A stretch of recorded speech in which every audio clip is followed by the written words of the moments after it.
Bonjour à toutes et tous. Aujourd'hui, une émission consacrée au glossaire du Cercle du renouvellement constitutionnel.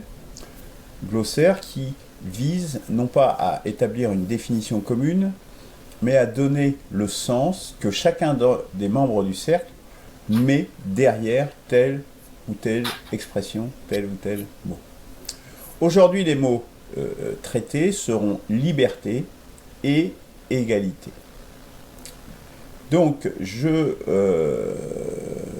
vais déjà donner la parole à Christian, qui va nous donner sa définition, à commencer par liberté, par sa définition de liberté.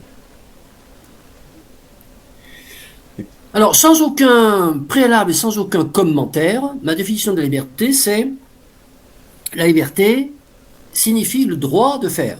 C'est-à-dire, être libre, c'est avoir le droit de faire. Voilà, donc, sans faire de préliminaire, sans commentaire et sans comparer non plus, mais je pense que je souhaiterais qu'on aborde ça dans les échanges, sans comparer cette définition avec les autres définitions, disons, qui circulent dans l'esprit commun. D'accord. Alors, nous allons organiser le débat en donnant chacun notre définition de façon courte, comme vient de le faire Christian. Puis après, chacun argumentera et pourra notamment peut-être donner sa vision sur l'articulation de ces deux termes, effectivement. Jean-Charles, est-ce que tu peux donner ta définition de la liberté ? Oui, volontiers. Alors, donc, la liberté est la capacité de choisir son niveau de contrainte, d'accroître son niveau d'indépendance et d'exercer sa volonté tout en héritant des responsabilités associées. En cela, la liberté est le stade immédiatement antérieur à l'état de pouvoir. Voilà. D'accord. Alors, attends. Je vais la relire. Parce que j'ai pas bien. J'étais en train d'alimenter le chat. Je peux la relire. Oui, vas-y, relis-la, ouais, s'il te plaît. La liberté est la capacité de choisir son niveau de contrainte. Ça, c'est une définition qu'on trouve assez fréquemment, en définitive. Mais en fait, c'est pas suffisant. D'accroître son niveau d'indépendance et d'exercer sa volonté tout en héritant des responsabilités associées. En cela, la liberté est le stade immédiatement antérieur à l'état de pouvoir. D'accord. Merci de cette définition. Je vais vous donner la définition, alors qui est la mienne, mais qui est celle surtout que nous avons mise dans la constitution proposée par un PCC. Donc c'est une définition courte également. Liberté, possibilité de faire des choix réels, en particulier dans le domaine public. Je vais vous donner également la définition que nous a communiquée Guillaume, qui ne peut pas se joindre à nous malheureusement en raison de problèmes d'emploi du temps. Donc la définition de Guillaume que je mets également dans le chat, donc vous pouvez lire aussi en même temps. Liberté, exercice effectif du pouvoir politique, entre parenthèses, organisation de la société, dans tous ses détails. Donc en supplément, il ajoute jouissance de choix totaux dans le respect des principes et lois expressément décidés par les citoyens. Voilà. Donc messieurs, je vous invite, on va reprendre le tour de table dans le même ordre, à argumenter, à étayer vos définitions. Christian ? Alors, moi, je ne vais pas argumenter sur le fond. Je vais argumenter sur la forme, c'est-à-dire essayer de comprendre ce que vous dites, les uns les autres. C'est-à-dire voir exactement ce qu'il y a derrière les mots et les phrases et qui constituent la définition du mot liberté. Alors, choisir son niveau de contrainte. Bon, moi, je comprends pas ce que ça veut dire. Non, mais choisir son attends, droit. Oui. Christian, Oui. l'idée dans ce deuxième tour, c'est plutôt de dire, d'argumenter pourquoi ta définition est celle-là. Après, on pourra peut-être faire un troisième tour de débat, je dirais, mais...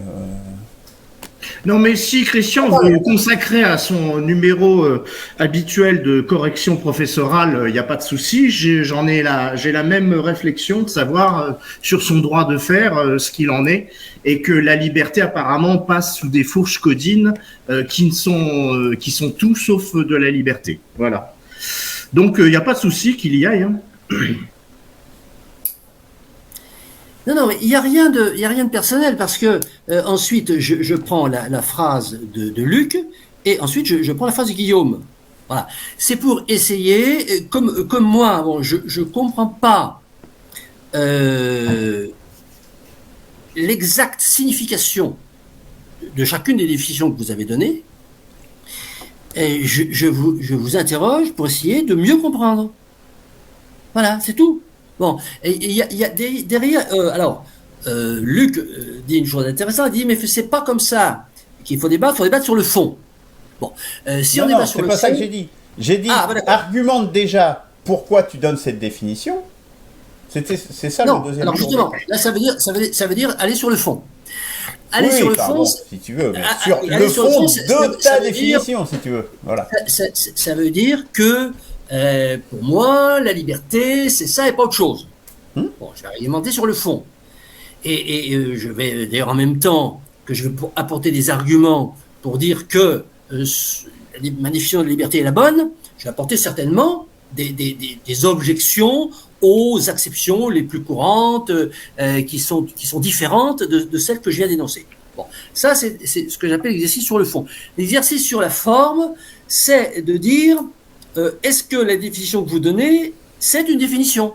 Voilà. Est-ce qu'elle contient en elle-même la rigueur nécessaire pour qu'on comprenne bien ce que ça veut dire? Ou bien, au contraire, est-ce que elle ouvre la porte à toute une série d'interprétations? Bon, alors, si vous voulez, moi je vais commencer, disons, d'appliquer à moi-même l'exercice que je vous propose.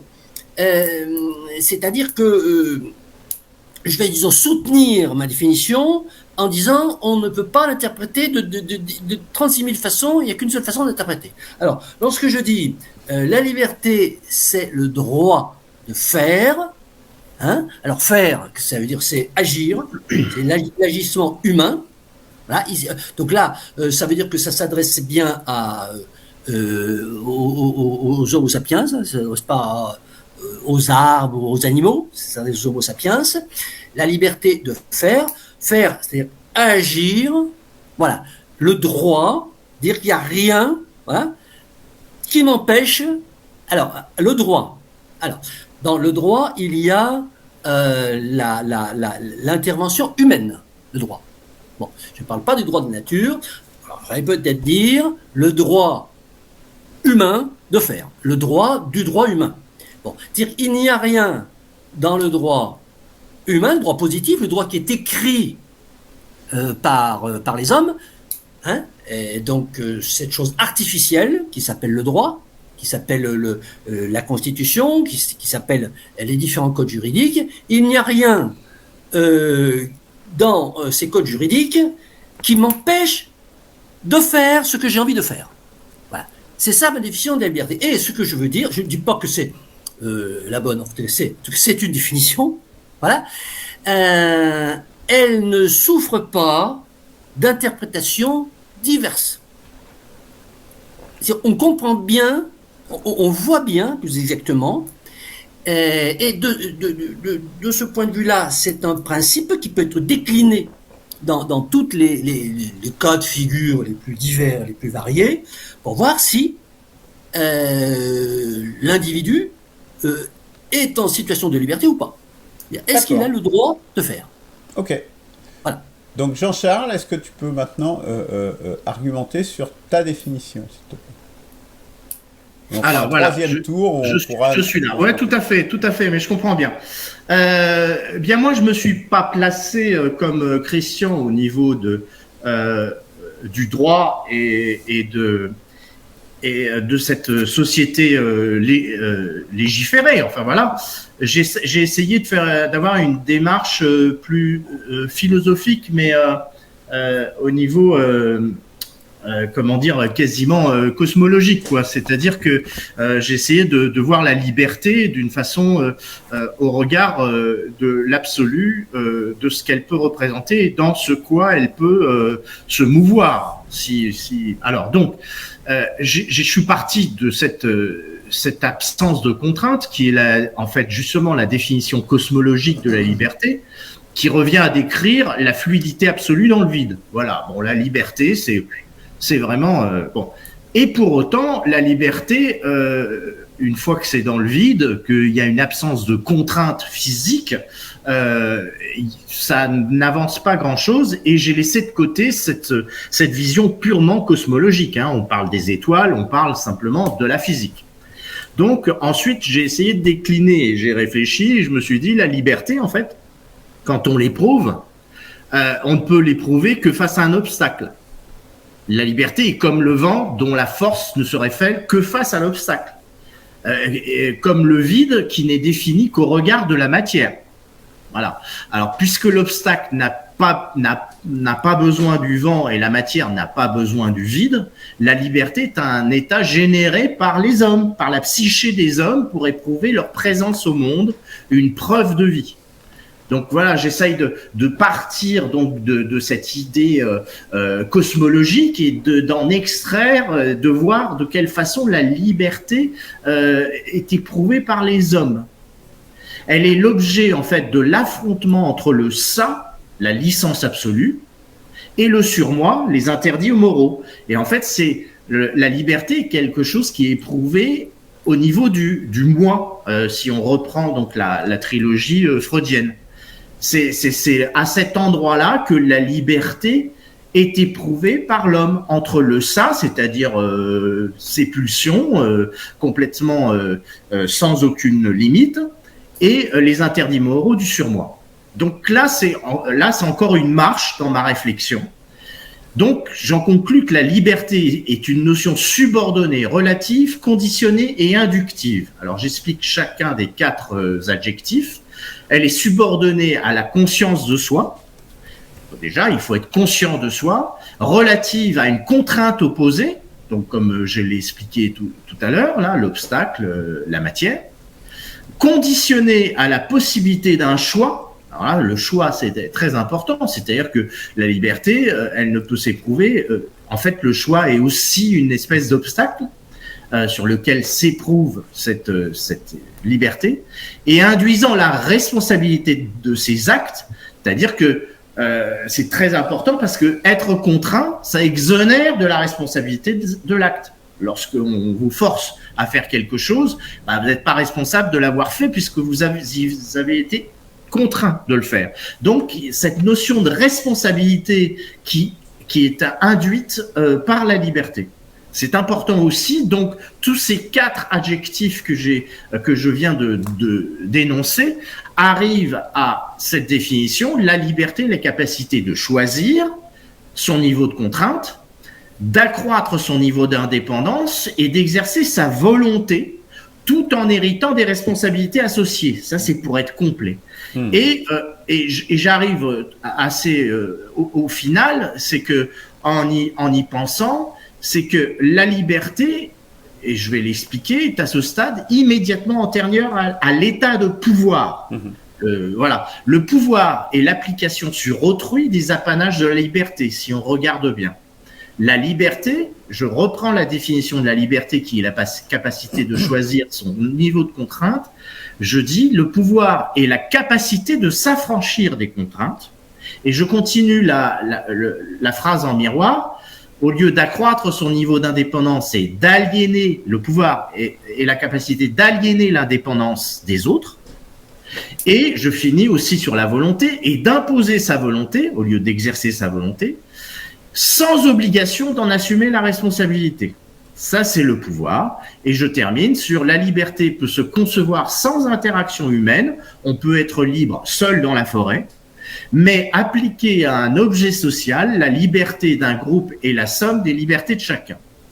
Tandis que le pouvoir, et j'en ai terminé, ne peut se concevoir sans interaction humaine, et il est la soustraction des libertés de chacun. Voilà comment j'ai mené ma réflexion pour arriver à ces conclusions, et j'en ai terminé pour mon exposé sur la liberté. Merci Jean-Charles. Bon, je vais essayer d'argumenter. Je ne pourrais pas argumenter sur la définition de Guillaume, malheureusement.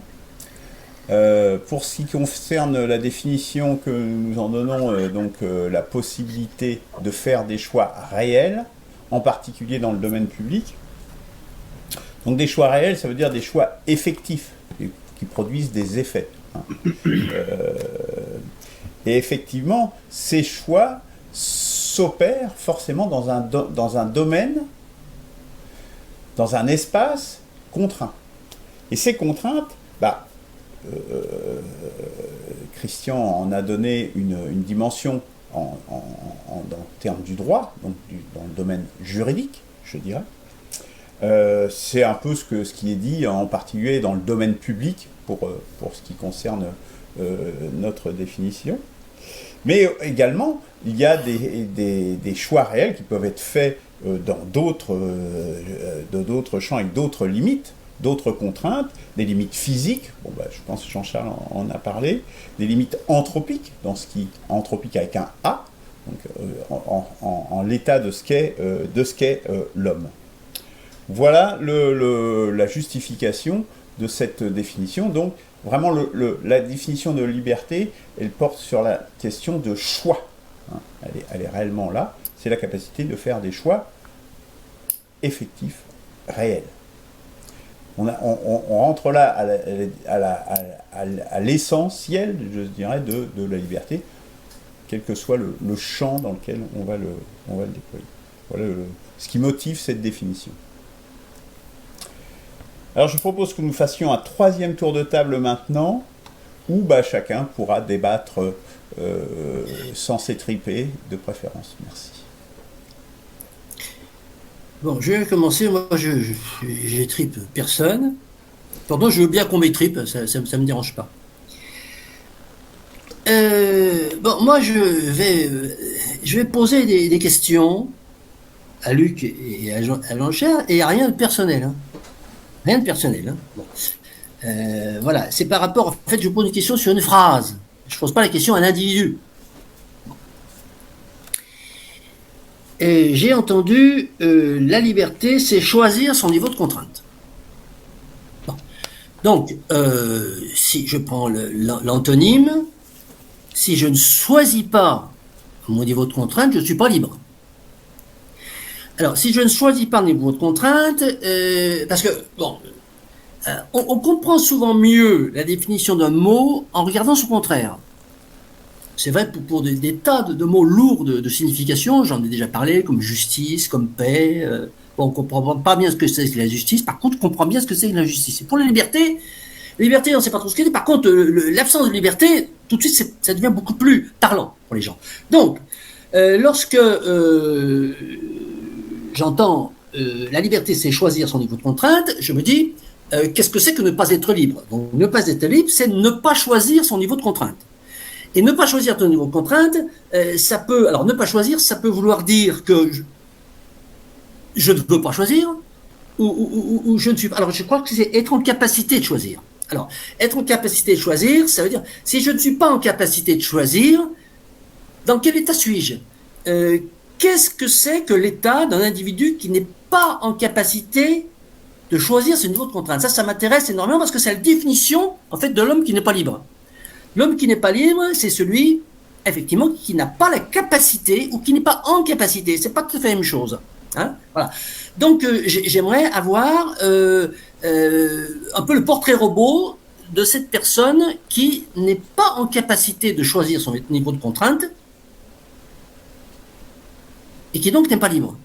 C'est ça que je ne comprends pas. Je réponds ? Oui, ouais. Vas-y, Jean-Charles. Oui, bien sûr. Non, mais je ne vois pas où est la difficulté à un homme qui n'est pas en capacité de choisir. On ne parle pas de de cas particuliers, l'handicapé ou je sais pas quoi, ou celui qui n'a pas. Pourquoi pas Non, mais justement, c'est intéressant justement. Le cas de Christophe, c'était Christophe Lambert qui était tétraplégique, voilà. D'accord. Oui. Enfin, c'est intéressant. Juste les cas aux limites nous montrent bien justement ils sont intéressants les cas aux limites. Mais même, enfin, je veux dire, je ne vois pas. J'ai du mal à comprendre même l'interrogation, ne pas être en capacité de choisir son niveau de contrainte. Oui, son niveau de contrainte. Je choisis ce niveau-là, je choisis ce niveau-là, je choisis celui-là. Oui. C'est-à-dire que l'homme libre, il dit je choisis ma contrainte là. Ouais. C'est-à-dire que pas libre, il n'est pas en capacité. Il n'est pas en capacité de choisir son niveau, c'est-à-dire qu'il ne sait pas le niveau. Ou bien il choisit un autre niveau. Il sait justement le niveau et ça élude l'hypocrisie que de dire qu'on est libre quand on a le droit de faire tout ce qu'on veut. C'est-à-dire qu'on est devant l'affirmation du fait que nous sommes dans un milieu contraint en général et que c'est une optimisation de la liberté de ton droit de faire. Justement, c'est de choisir le niveau de contrainte. C'est ne rompre avec cette vision un peu hypocrite et quasiment démagogique quand on veut parler de liberté absolue. Donc, je pense que c'est une façon plus honnête, de dire la chose, oui. De choisir son niveau de contrainte plutôt que de dire d'être libre de faire ce qu'on veut, quoi. Enfin, dans la rue, les gens pourraient répondre ça, mais nous, on essaye d'éviter cette hypocrisie, cette démagogie, cette imprécision, et de dire que, voilà, nous sommes dans un niveau contraint. Alors, choisit-on réellement ce niveau de contrainte? C'est un peu la question qu'on peut se poser aussi. C'est-à-dire que, est-ce qu'on est réellement en capacité de choisir ce niveau de contrainte? On doit pouvoir le faire, mais si on prend le cas d'un citoyen, puisque c'est un peu ce qui nous intéresse ici au CRC, on pourrait dire, un peu comme à l'image des philosophes, c'est le contrat social, c'est-à-dire qu'on accepte une contrainte qui est celle de la loi, qu'on abandonne une part de sa liberté en acceptant au travers du contrat social bien un certain nombre de contreparties, justement de principes fondamentaux, des choses comme ça. C'est le contrat social de Rousseau. Est-ce que mais est-ce que l'on est totalement libre de choisir ce contrat social qui nous est hérité par notre nationalité généralement? Oui, dans une certaine mesure, puisqu'on peut dire, non, je ne souhaite plus faire partie de cette nationalité, par exemple, et j'essaye de prendre un exemple concret, et puis qui fasse écho, évidemment, à nos travaux, en disant, je change de nationalité, et je prends un tel autre contrat social pour interagir avec les gens, celui de la Chine populaire, par exemple, ou je ne sais quoi. Dans ce que tu dis, on peut complexifier, alourdir un petit peu, compléter la phrase, puisque l'objection qui vient à travers ce que tu viens de dire, c'est que est-ce qu'on est en capacité toujours de choisir son niveau de contrainte?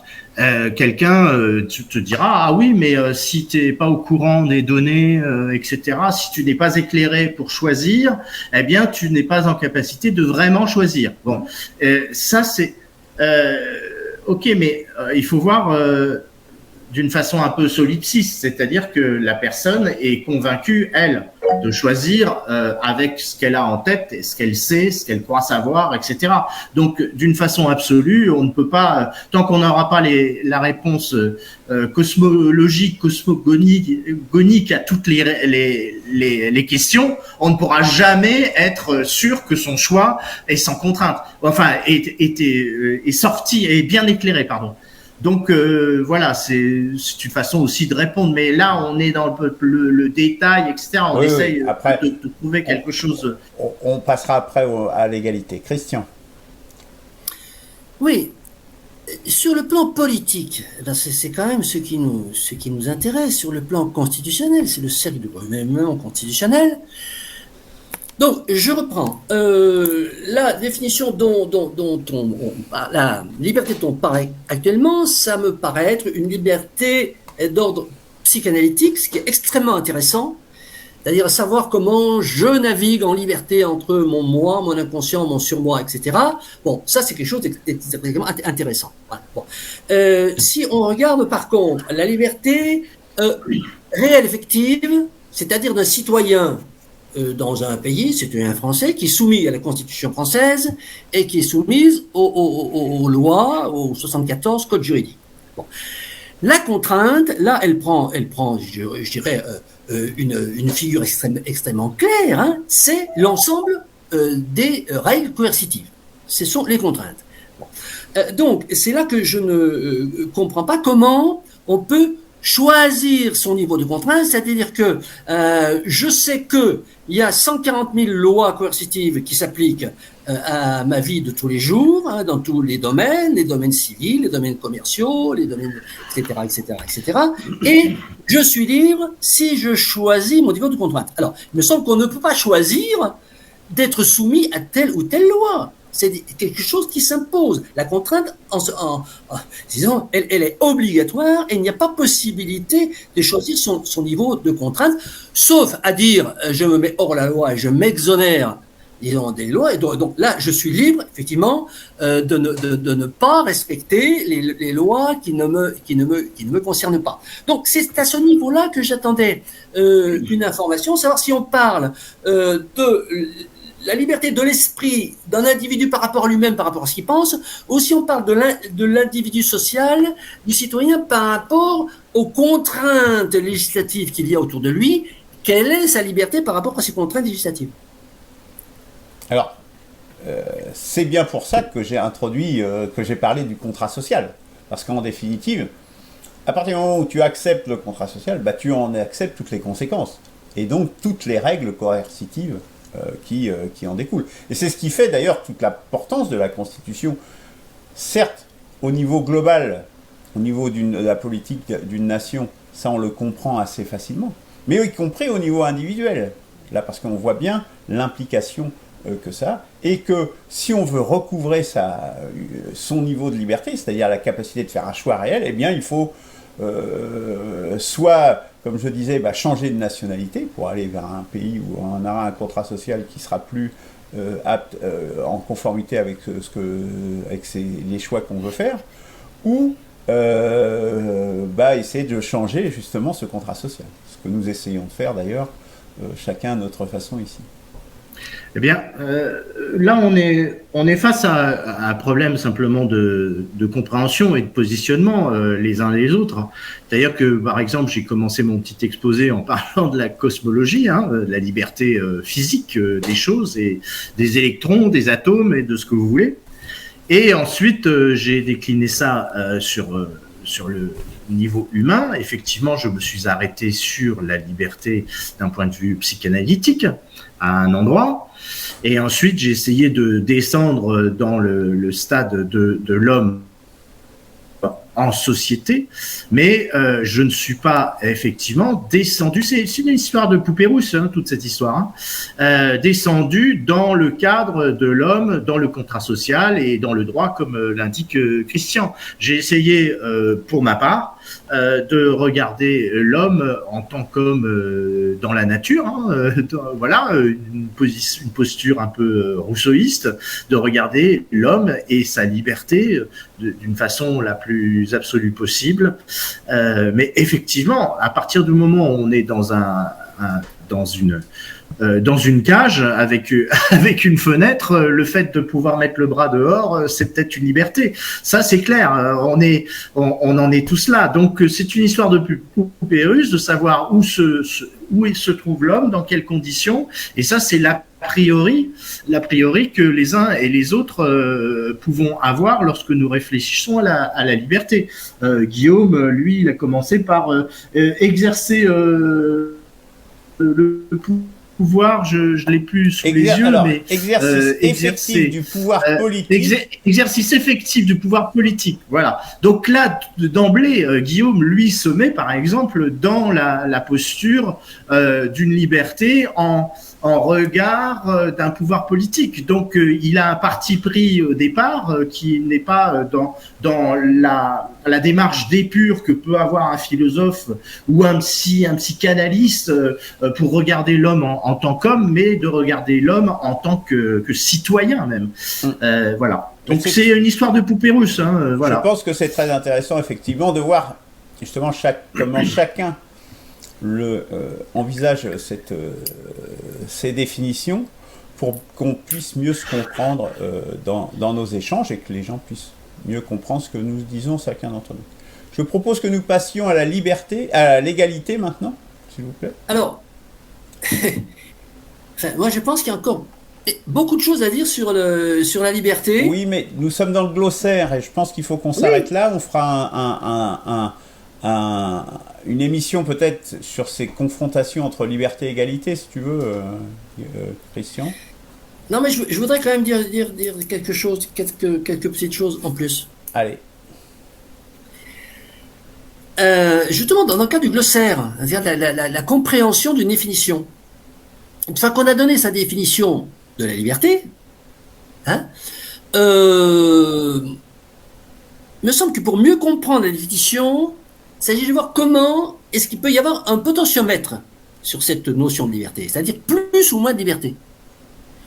Une fois que j'ai donné une définition de liberté, comment est-ce que je vais dire si est-ce que cette définition me paraît d'autant plus valable si je peux rapidement, avec ma définition, voir si on a plus de liberté ou moins de liberté.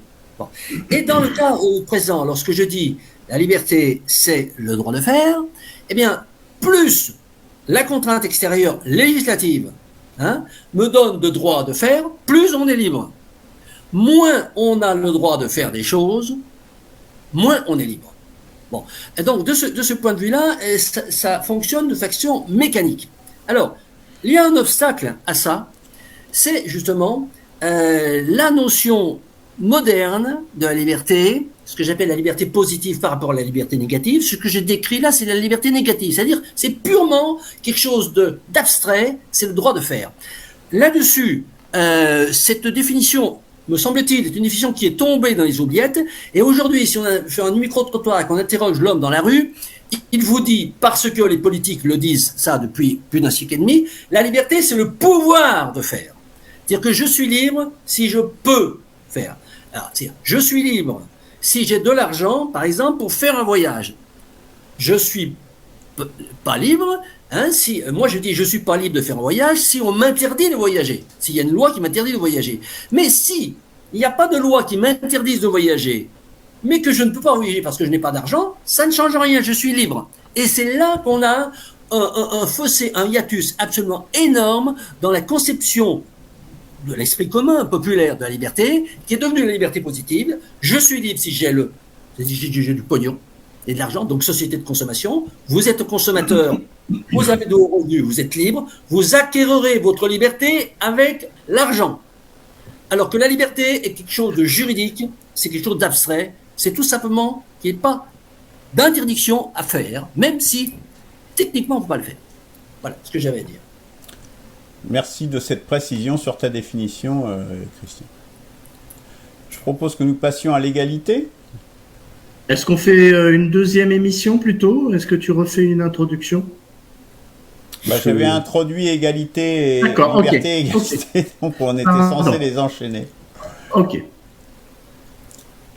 Mais pas les confronter. On fera une émission peut-être spéciale pour la confrontation. Parce que ça va plus loin que des définitions. Eh bien, Christian, c'est encore à toi pour... Ou on peut changer l'ordre, tu me diras. Allez, je commence. Je commence par Guillaume, tiens. Guillaume nous dit que l'égalité, c'est l'application, le respect des valeurs et principes fondamentaux pour tout citoyen. Absence d'arbitraire. En sus, gestion éthique et humaniste des rapports sociaux, extension aux autres êtres, non citoyens. Donc là, on a une définition, je dirais, assez particulière que je vais mettre dans le chat, pour que vous ayez bien le temps de vous en imprégner. Et je vous donne, Jean-Charles, si tu veux donner ta définition, pendant que je recopie ça.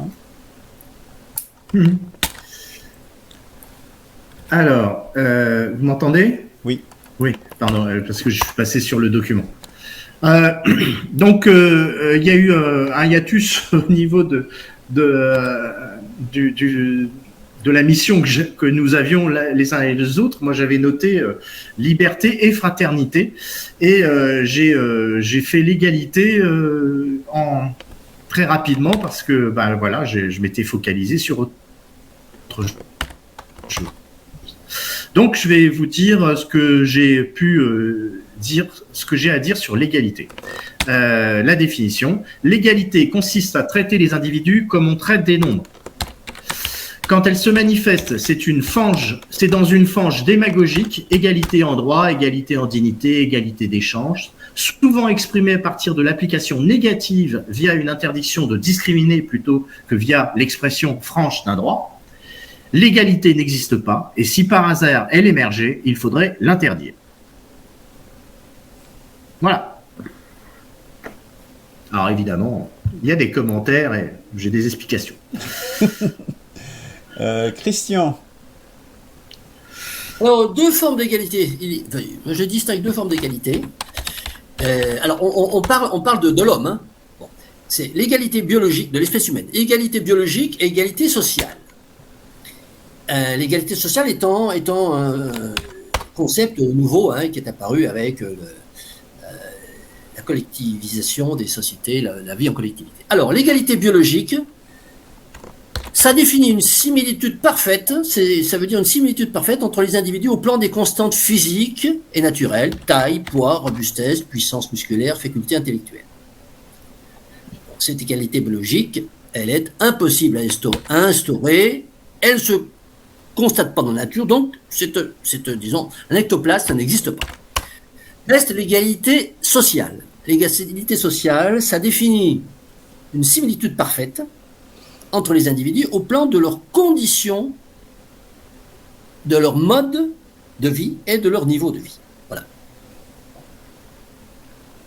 Et elle, c'est un pur produit de l'organisation sociétale et elle conditionne les politiques, globalement.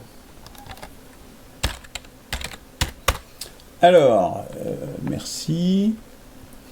Alors, pour la définition, moi, c'est la définition de l'égalité au sens juridique du terme, limité à ça, c'est que nous avons dans le glossaire de la Constitution.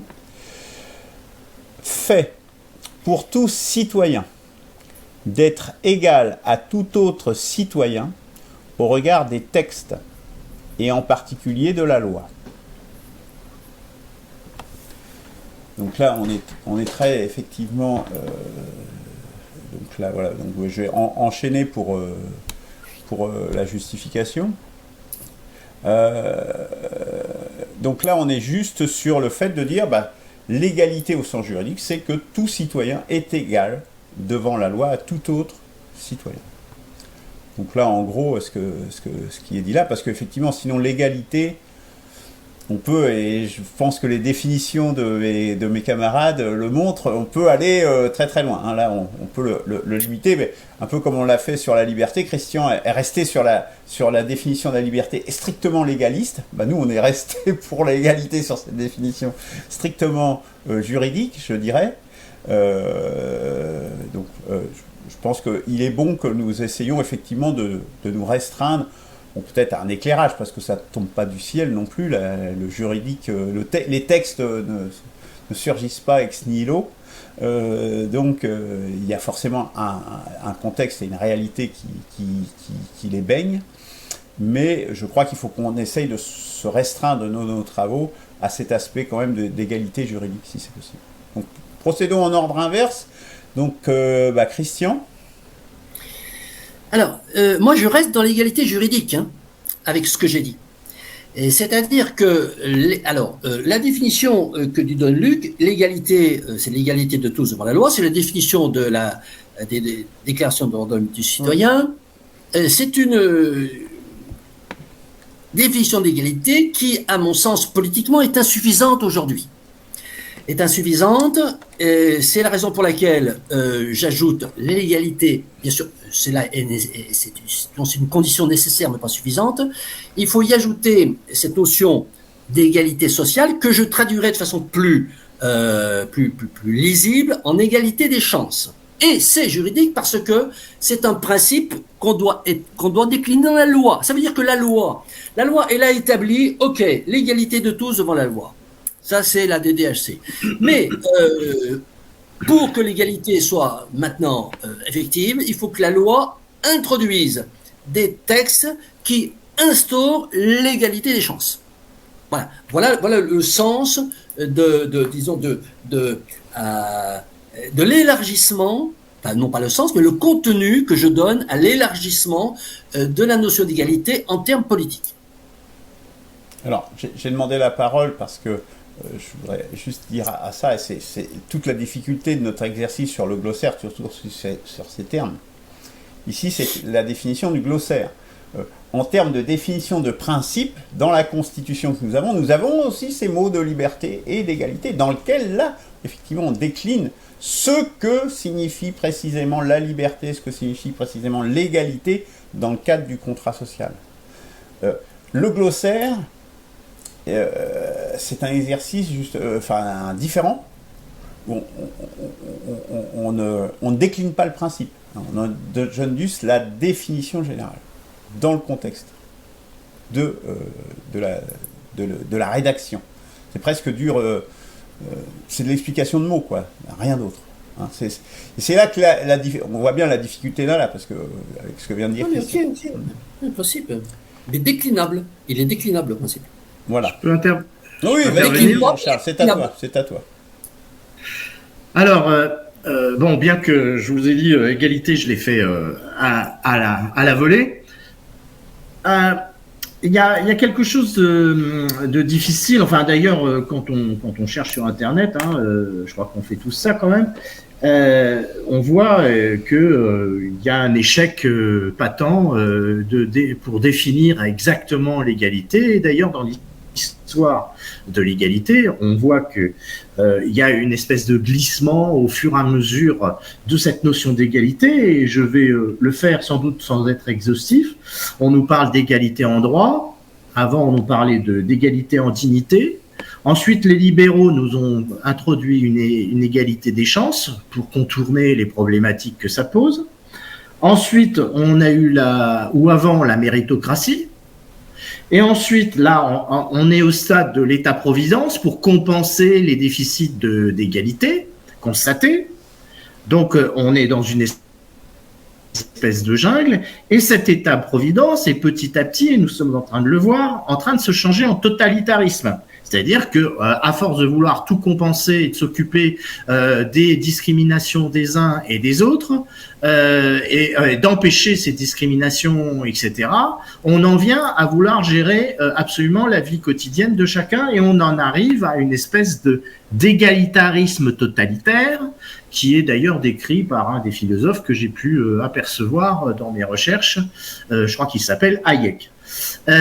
Et donc cette déclinaison, on voit bien que que l'enfer est pavé de bonnes intentions, c'est-à-dire qu'à partir du moment où on part d'une idée de vouloir donner l'égalité en dignité, l'égalité en droit, l'égalité, c'est-à-dire aller contre la nature et l'inégalité patente de tout être par rapport à tout autre être, une avenue pavée de bonnes intentions vers l'enfer, vers le totalitarisme, et c'est ce vers quoi on tend. Et c'est pour ça que j'ai été un petit peu violent dans ma définition et de dire qu'il faudrait l'interdire. C'était une boutade. J'aimerais aussi vous dire que j'ai aucune envie d'être l'égal de qui que ce soit. Voilà. Et d'ailleurs, personne ne m'arrive à la cheville. On est bien d'accord. Non mais c'est ça le problème. C'est-à-dire que bon joueur, Alors, je vais vous faire un sketch. Beau joueur, je veux bien que quelqu'un essaye d'arriver à mon genou ou à mon mollet. Donc, je vais lui accorder l'égalité des droits. Bon, ça mange pas de pain. L'égalité en dignité, ça mange pas de pain non plus. Et puis bon, je vais lui faire croire qu'il est méritant. Et puis ensuite, je vais lui dire ah bah quand même, hein, t'as pas de chance. Je vais quand même t'aider parce que t'es discriminé, parce que t'es petit, t'es boutonneux, t'es roux, t'es ce que tu veux. Voilà, donc on va faire l'État-providence, etc. Mais c'est une espèce d'inflation complètement monstrueuse qui est en train de se passer, à vouloir contourner en fait la nature et à vouloir faire des hommes des chiffres. C'est-à-dire qu'on arrive à faire des égalités entre des chiffres, des équations, etc. Et on veut faire des hommes à partir de ce fantasme égalitariste.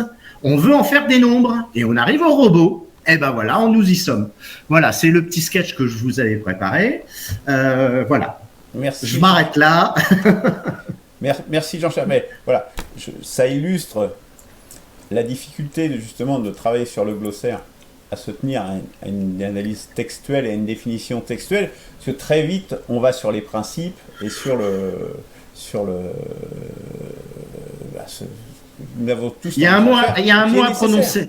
Il y a un mot à prononcer malgré tout, c'est équité. Eh bien, donc, justement, j'allais en parler. Voilà. Alors, vas-y. En parler, parce que dans la définition que tu donnes, Jean-Charles, je pense qu'il y a quelque chose de très important.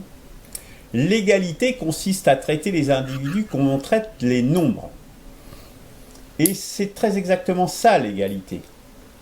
L'égalité, il faut que qu'on puisse tracer un signe égal. Donc, le signe égal, égalité en droit, c'est mesurable. Je dirais que l'égalité a cette propriété d'être mesurable.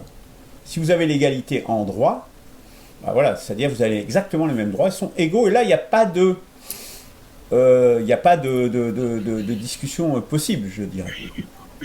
Donc ça me semble tout à fait essentiel. Et c'est toute la différence avec l'équité, justement, où l'équité n'est pas mesurable.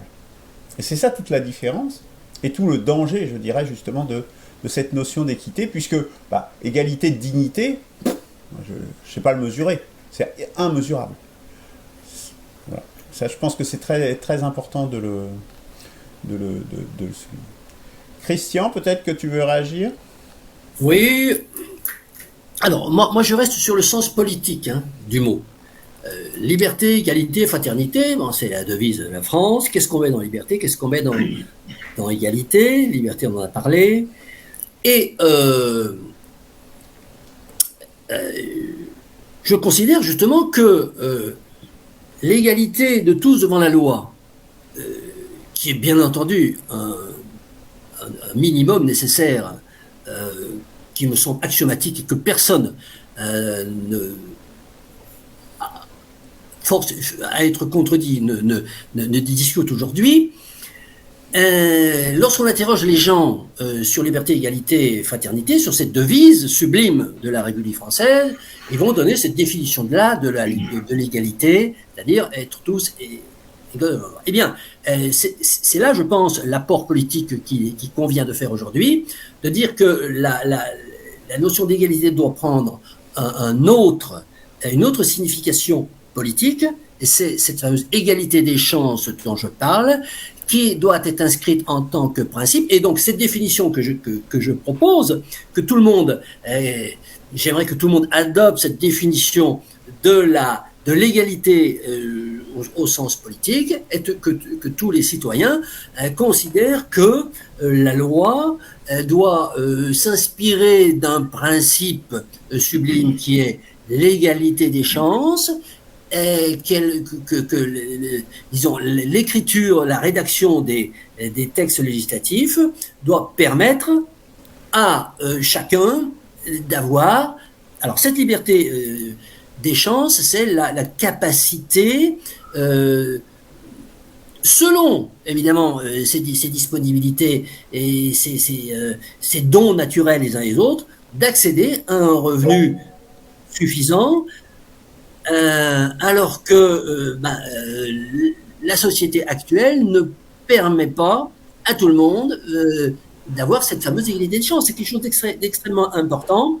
Et c'est pour ça que je voudrais modifier la définition de l'égalité de cette façon, introduire cette notion d'égalité des chances. Mais là, tu vois, tu es déjà sur les principes, tu n'es pas sur la définition Si, au sens non, glossaire. justement, je suis sur la définition. De nos travail. Non, on est en plein dans le sujet. Je suis sur la définition.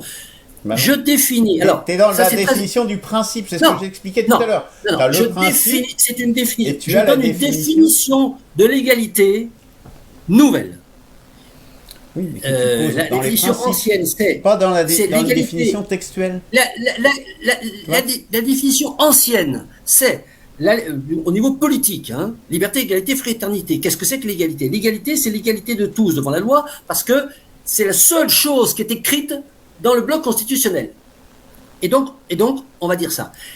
Et ce que je dis, c'est que la définition doit évoluer.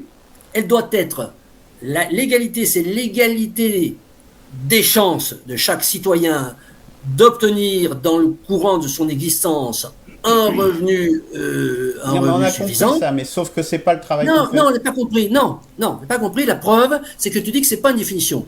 Non, moi je dis que c'est une définition, et c'est pour ça que je suis obligé de le répéter. Oui, mais ça c'est une définition.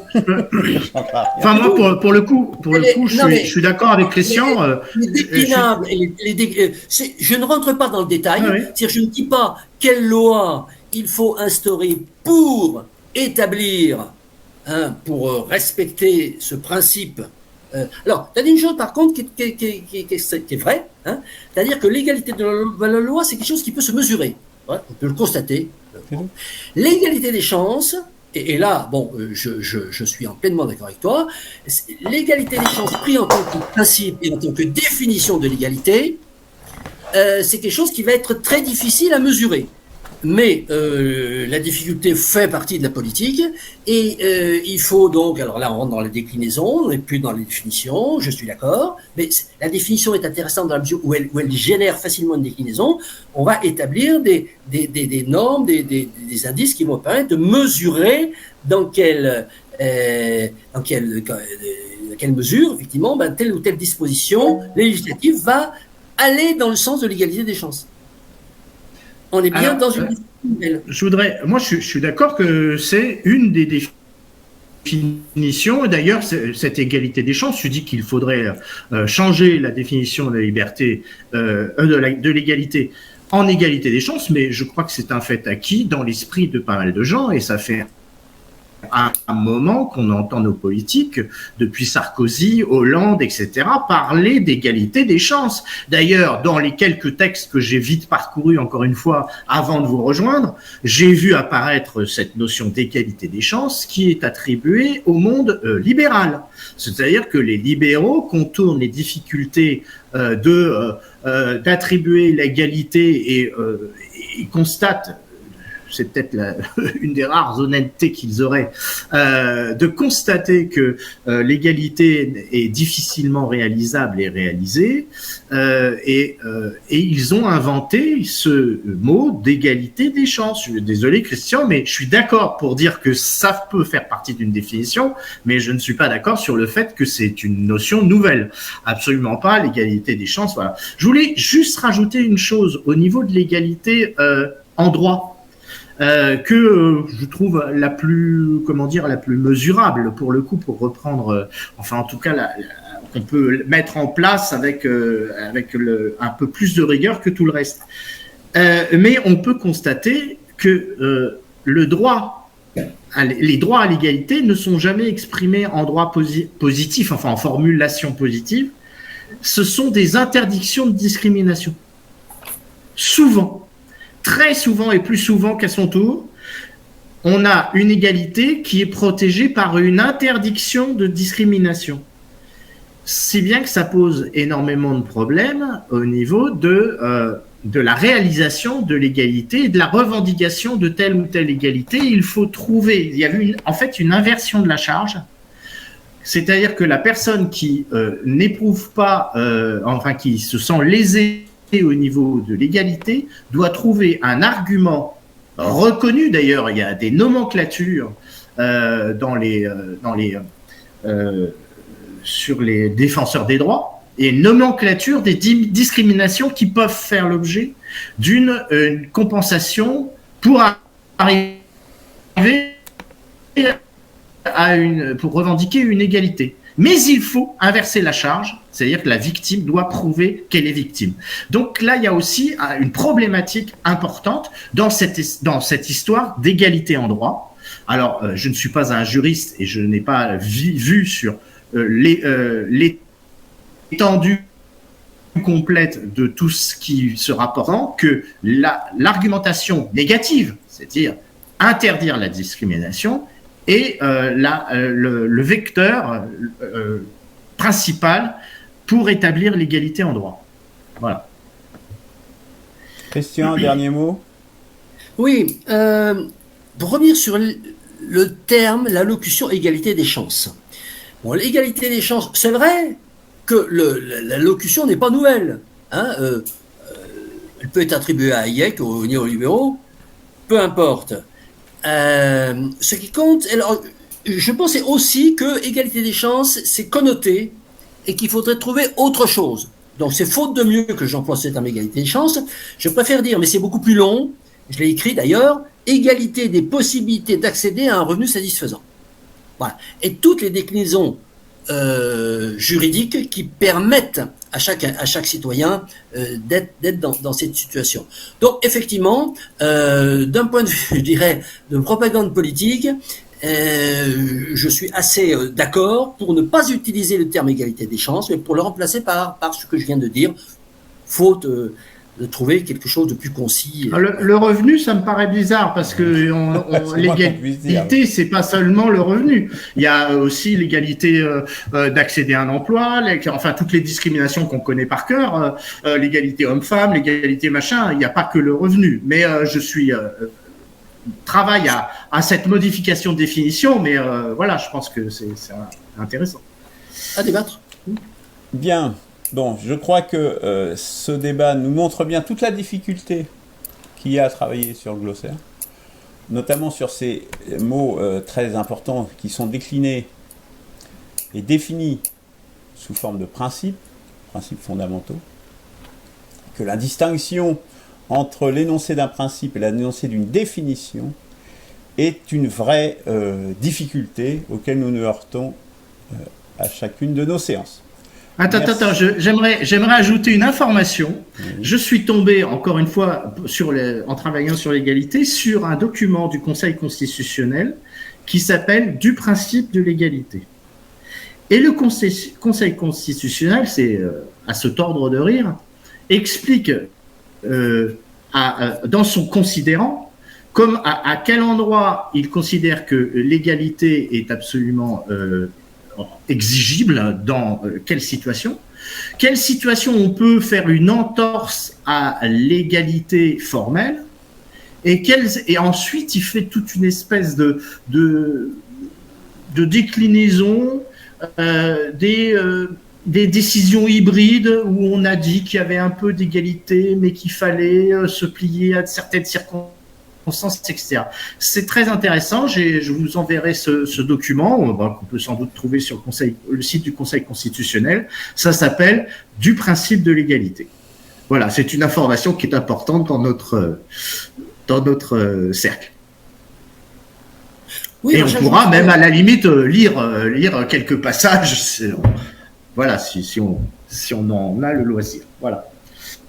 Alors, je ne connais pas les attendus précis que cite Jean-Charles, mais je ne suis absolument pas étonné par rapport à ce que je disais tout à l'heure, c'est qu'il y a dans le bloc constitutionnel absolument rien qui définisse ce que c'est que l'égalité, hormis l'égalité devant la loi. Bon, donc à partir de là, le Conseil constitutionnel peut dire ce qu'il veut, mais il ne s'appuie sur rien. Il n'y a pas une seule ligne, une seule moitié de ligne qui parle d'autre chose que de l'égalité devant la loi. Merci messieurs de cette dernière illustration. À bientôt.